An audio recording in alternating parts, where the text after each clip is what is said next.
غزوہ احد کا پس منظر یہ ہے کہ جس وقت حق و باطل کے درمیان پہلا معرکہ غزوہ بدر کی صورت میں رونما ہوا تو مشرکین مکہ کو ذلت آمیز شکست اٹھانا پڑی تھی۔ مشرکین مکہ کا کوئی گھر ایسا نہیں تھا جو غزوہ بدر سے متاثر نہ ہوا ہو۔ کسی کا باپ قتل ہوا، کسی کا بیٹا قتل ہوا، کسی کا بھائی قتل ہوا، اور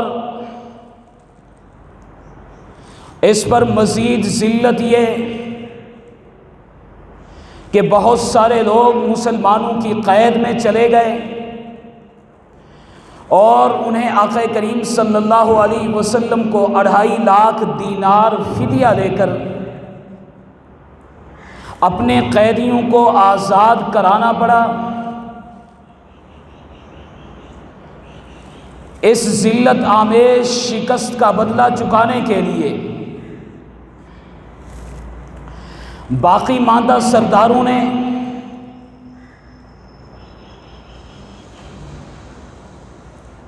جنگ کی تیاری کرنا شروع کر دی۔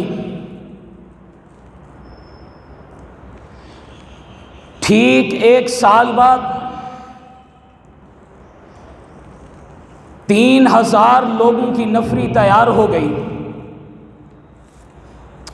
3000 اونٹ بھی اس میں تھے، 200 گھوڑے بھی اس میں تھے، 700 زرہ پوش سپاہی بھی اس میں تھے۔ ابو سفیان کی قیادت میں یہ لشکر مدینہ منورہ پہ حملہ آور ہونا چاہتا ہے۔ جناب عباس رضی اللہ تعالیٰ عنہ نے خفیہ خط کے ذریعے سے پیغمبر علیہ السلام کو اطلاع پہنچائی کہ مشرکین مکہ کا ایک بہت بڑا لشکر مدینہ پر حملہ آور ہو رہا ہے۔ پیغمبر علیہ السلام نے صحابہ کرام سے مشورہ کیا کہ ہمیں مدینہ میں رہ کر ان کا مقابلہ کرنا چاہیے یا مدینہ سے باہر نکل کر ان کا مقابلہ کرنا چاہیے۔ جس وقت بات صحابہ کرام کے درمیان پہنچتی ہے، صحابہ کرام پیغمبر علیہ السلام کے سامنے اپنے والہانہ جذبات کا اظہار کرتے ہیں۔ جناب حمزہ رضی اللہ تعالیٰ عنہ کھڑے ہوئے، عرض کیا اللہ کے رسول، میں قسم اٹھاتا ہوں کہ میں اس وقت تک کھانا نہیں کھاؤں گا جب تک کہ مدینہ سے باہر نکل کر اپنی تلوار سے مشرکین مکہ کے پرخچے نہیں اڑاؤں گا۔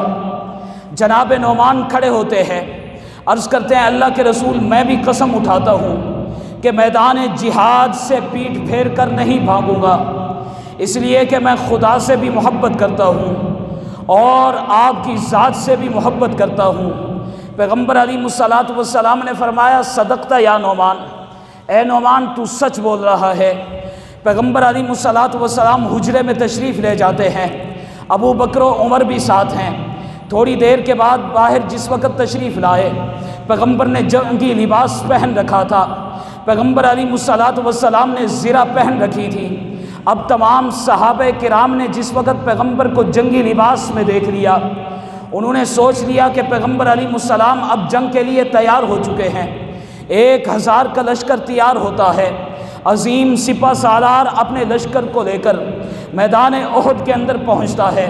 اہم مورچوں کے اوپر قبضہ کر لیتے ہیں۔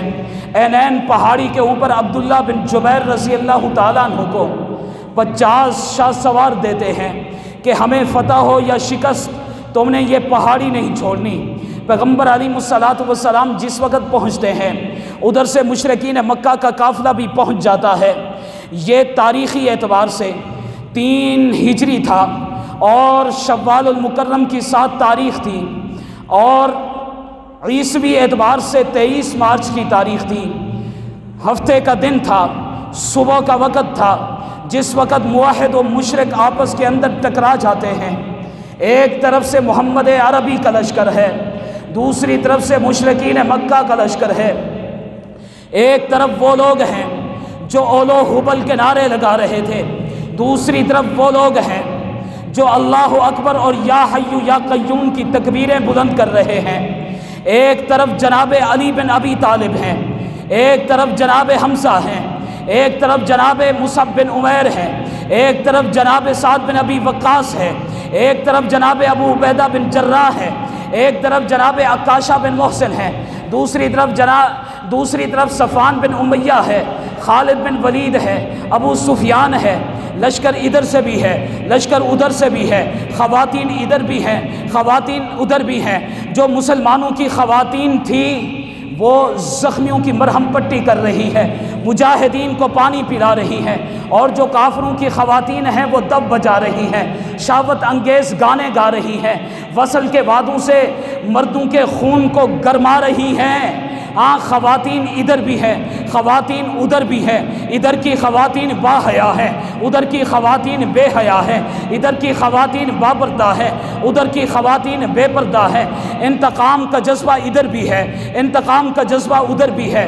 یہاں پر جہاد کا جذبہ ہے، وہاں پر انتقام کا جذبہ ہے، یہاں پر تسبیح تقدیس اور تکبیر و تحلیل ہے، اور دوسری طرف کافروں کی طرف سے بڑائی کے بول ہیں، گالم گلوچ ہے اور تانے ہیں۔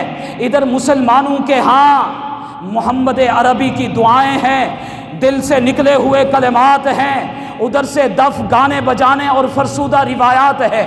ادھر رب کے نعرے ہیں، ادھر اولو حبل کے نعرے، لات اور عزا کے نعرے ہیں۔ آہاں ادھر تواضع ہے، ادھر تکبر ہے، ادھر روحانیت ہے، ادھر مادیت ہے، ادھر خدا پہ بھروسہ ہے، ادھر قوت باسو پہ گھمنڈ ہے، ادھر شہادت کا جذبہ ہے، ادھر انتقام اور نفرت کا جذبہ ہے۔